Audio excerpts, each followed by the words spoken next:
Na Idade Média, uma vaca dentro de casa gerava o calor de um aquecedor elétrico de hoje. Sério. E a casa em si era uma verdadeira máquina térmica. As paredes eram uma mistura de galhos, barro e até esterco. O telhado era de palha, com mais de meio metro de espessura. Tudo projetado para não deixar um pingo de calor escapar. Isso não era só improviso, era uma ciência de sobrevivência, uma tecnologia de custo zero que a gente esqueceu completamente. Mas o segredo não estava só na casa, estava no corpo, na comida e até nas leis.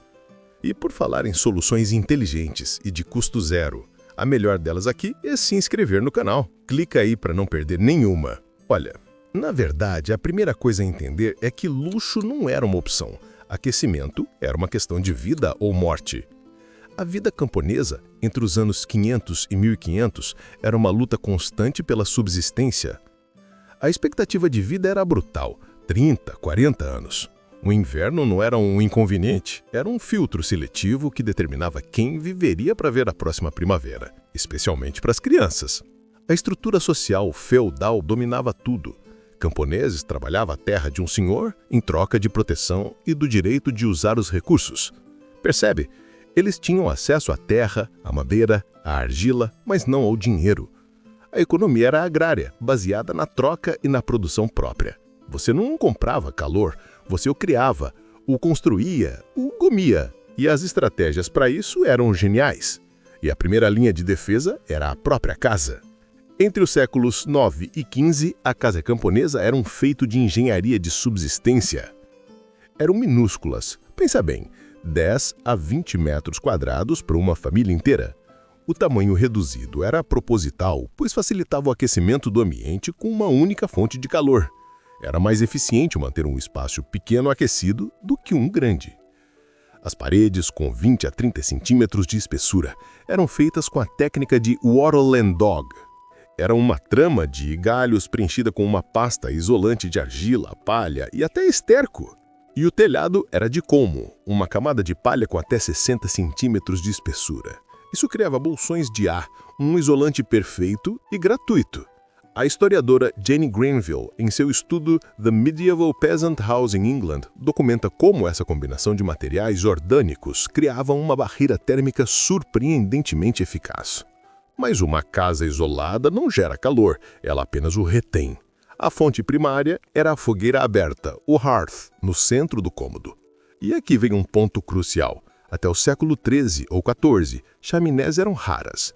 A fumaça subia e saía com minha abertura no teto ou pelas frestas. Isso parece péssimo, mas tinha vantagens. A fumaça impregnava o telhado de colmo com um creosoto, impermeabilizando-o e ainda servia para defumar a carne pendurada no teto, preservando-a. Além da fogueira, os fornos de pão, feitos de argila, eram outra fonte de calor. Depois de assar o pão para a semana, o calor residual do forno continuava aquecendo a casa por horas. Era um sistema multifuncional.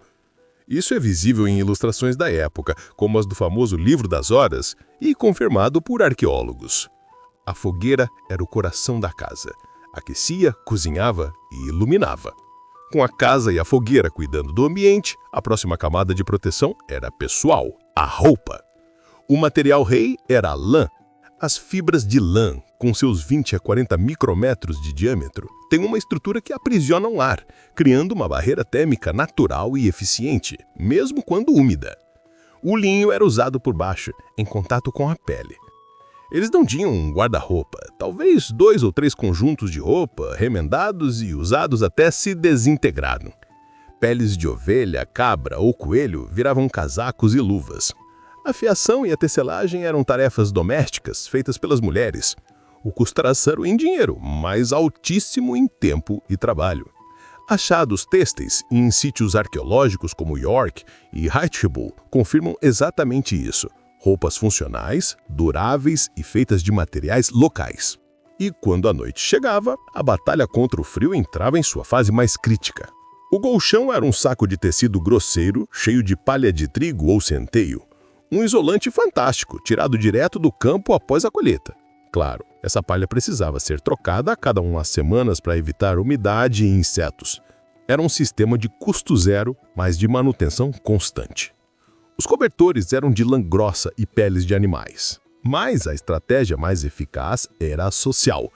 A família inteira dormia junta, na mesma cama ou no mesmo espaço. Não era por afeto, era por física. O calor corporal compartilhado era um recurso vital para sobreviver às noites geladas. Percebe a dimensão? Cada aspecto da vida era uma ferramenta de aquecimento. E isso é apenas um exemplo do tipo de engenhosidade que a história esconde. Se você quer ver mais conteúdo assim, deixa uma curtida para eu saber que está gostando. E para mais histórias que você provavelmente não aprendeu na escola, se inscreva no canal. Agora comenta aí, qual parte dessa história mais que impressionou até agora? Ok, voltando. Cobrimos o abrigo, a fogueira, a roupa e a cama. Mas e o aquecimento que vinha de dentro? A dieta era uma fornalha interna. Um camponês podia consumir de 2.500 a 4.000 calorias por dia. Não era gula, era fio-tanque para o trabalho e para o frio. A base era pão de centeio ou barba-centeio e mingaus quentes. Comida densa, servida quente, para aquecer de dentro para fora. As gorduras eram essenciais. Banha de porco e óleos de linho forneciam a energia concentrada necessária. E a cerveja, ou ale, era onipresente, consumida por todos, até crianças. Era mais segura que a água e uma fonte líquida de calorias e aquecimento. Era uma dieta sazonal, local e focada na sobrevivência. E esse combustível todo era queimado em uma atividade incessante: o trabalho. O trabalho físico era constante, de 10 a 12 horas por dia, arando, colhendo, cortando lenha. O corpo era um motor em funcionamento permanente, gerando seu próprio calor. Em certas estruturas, como as longhouses do norte da Europa, a solução era ainda mais integrada. Os animais viviam sobre o mesmo teto, separados por uma simples divisória. O calor metabólico de uma vaca, por exemplo, é significativo, mas toda essa estrutura, a fogueira, a comida quente, dependia de uma coisa: combustível. E obtê-lo era uma tarefa em si. A lenha era o principal. Uma família precisava de várias toneladas por ano. Isso não era um passatempo, era um trabalho exaustivo. Onde não havia madeira, a engenhosidade aparecia. Em lugares como Irlanda e Holanda, eles cortavam turfa do solo. Em outros, esterco seco de gado virava combustível. Nada era desperdiçado. E essa coleta não era aleatória. Era regulada por leis senhoriais e costumes locais. O senhor feudal definia onde e o que podia ser coletado, garantindo o acesso, mas mantendo o controle sobre os recursos da floresta. Era um sistema de trabalho direto por calor, sem intermediários. E essa lógica de custo zero se estendia a todos os aspectos da vida. Inclusive em tecnologias pessoais brilhantes, o aquecedor de cama medieval, por exemplo, era muitas vezes uma simples pedra. Pedras grandes e planas eram aquecidas na fogueira, depois embrulhadas em tecido grosso e colocadas sobre os cobertores. O processo era elementar, mas o resultado era extraordinário. A densa massa da pedra retinha o calor por horas, liberando-o lentamente durante a noite. Era uma bateria térmica. Em outras variações, potes de cerâmica com brasas ou até bexigas de animais cheias de água quente cumpriam a mesma função. Isso não era luxo, era uma tática para evitar a hipotermia durante o sono, o período de maior vulnerabilidade. Era calor direcionado, onde mais importava, sem desperdiçar uma única caloria no ambiente. Uma solução de eficiência impressionante. Basicamente, inventaram uma bolsa de água quente e o cobertor elétrico usando os princípios mais básicos da física de transferência de calor, um princípio que funciona até hoje porque a massa retém energia. Mas essa engenhosidade não era uniforme. As soluções mudavam drasticamente dependendo do mapa. As estratégias de aquecimento eram hiperlocais, uma resposta direta ao clima e aos materiais disponíveis. No norte gelado, na Escandinávia, as casas eram fortalezas térmicas, construídas com toras grossas de madeira ou até semi-subterrâneas para aproveitar o isolamento da própria terra. Enquanto isso, na Europa Ocidental, predominava a técnica de paredes de galhos e barro. Já no Mediterrâneo, as casas de pedra com paredes espessas não só protegiam do frio do inverno, mas também do calor intenso do verão. Cada região tinha seu próprio manual de engenharia de sobrevivência, escrito por gerações de experiência. Não existia uma solução única, existia adaptação radical. Hoje, construímos caixas de concreto e vidro em qualquer lugar e forçamos o clima interno com tecnologia. Naquela época, a própria arquitetura era o sistema de climatização. E essa adaptação não era apenas espacial, era temporal. A sobrevivência dependia inteiramente do que era feito no outono. A preparação para o inverno era uma operação estratégica de logística e trabalho brutal. Durante meses, a rotina era cortar e secar toneladas de lenha estocar grãos e carnes salgadas e realizar reparos cruciais na casa. Cada fresta na parede era vedada, cada buraco no telhado de colmo era remendado. O inverno era um cerco de 4 a 6 meses. Falhar na preparação não significava um desconforto temporário. Significava que a família poderia não ver a primavera. A dieta mudava, tornando-se intencionalmente mais calórica. Era um estado de guerra contra o frio. A nossa preparação para o inverno é uma conveniência. A deles era o fator que determinava vida e morte. Se você está descobrindo um lado da história que não conhecia, considere se inscrever. Trazemos essas realidades à tona toda semana. Mas sobreviver a esse cerco tinha um custo invisível, pago com a própria saúde. A mesma fogueira que dava vida também atirava lentamente. O aquecimento medieval era uma troca constante entre calor e bem-estar. Sem chaminés, a fumaça saturava o ambiente. Isso causava uma série de problemas respiratórios crônicos, de bronquite e irritação ocular constante. O frio e a umidade persistentes abriam as portas para o reumatismo e a hipotermia, ceifando a vida dos mais frágeis, especialmente crianças. A mortalidade infantil disparava nos meses de inverno. A higiene se tornava um risco. Banhos eram raros, pois aquecer água era caro e incombustível e o choque térmico poderia levar a doenças. Hoje nos preocupamos com a qualidade do ar em ambientes urbanos. Para eles, a poluição mais perigosa era dentro de casa. E a mesmo acesso a esses recursos vitais, como a lenha, era rigidamente controlado. A floresta não pertencia a todos, pertencia ao senhor feudal. O acesso ao combustível era garantido por um complexo sistema de direitos, conhecido como stovers. Esses direitos permitiam que um camponês coletasse madeira para necessidades específicas, fireboat para fogueira, houseboat para reparar a casa. Era um direito de uso, não de propriedade, e vinha com regras estritas. Geralmente só galhos caídos ou madeira morta podiam ser recolhidos. Cortar uma árvore viva era um crime grave. Esse sistema garantia a subsistência e, ao mesmo tempo, a sustentabilidade da floresta, reforçando a estrutura de poder. Era uma forma de seguridade social e controle feudal, tudo em um pacote só. É o equivalente medieval a uma licença de uso, não de propriedade. Um conceito que hoje aplicamos a softwares, mas que para eles regia os recursos mais básicos da vida. Mas a fonte de calor mais surpreendente não vinha da floresta, vinha do estábulo. Ou melhor, da própria casa. A coabitação com animais era um sistema de aquecimento biológico de custo zero. Em estruturas conhecidas como longhouses, comuns no norte da Europa, humanos e gado viviam sob o mesmo teto, separados apenas por uma divisória. O impacto disso era imenso. Um único boi adulto gera entre 700 e 1000 watts de calor metabólico. Isso é o equivalente a um aquecedor elétrico moderno. Algumas vacas podiam aumentar a temperatura do ambiente em vários graus. De quebra, o esterco era coletado, seco e usado como combustível. Era um ecossistema térmico perfeito.